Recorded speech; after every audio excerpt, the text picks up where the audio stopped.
Beb, sekarang di Cinta ini kan viral banget dia tuh jadi cowok ya. Dan kamu sih mau cowok nggak sih? Aku masih nggak Gue pernah. jadi cowok, gue lagi mulai beradaptasi. Ya mungkin pada saat waktu gue di Korea kan, gue kayak ada dapet apa ya? Hidayah. Bukan bisikan, bukan hidayah juga. Gue mah nggak mau halu-halu, udah nggak mau drama-drama lagi.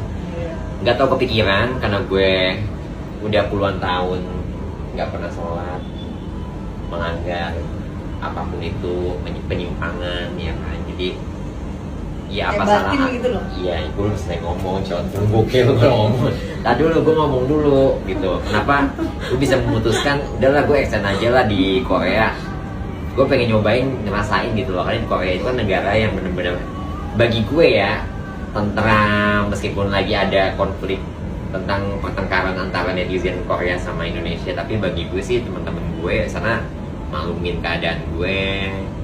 Dan apa salahnya gitu, kan agama gue muslim dan gue tuh punya tiba-tiba ada itikat niat gitu loh, gue beli sarung, gue beli sajadah, gue beli peci ya, gue beli baju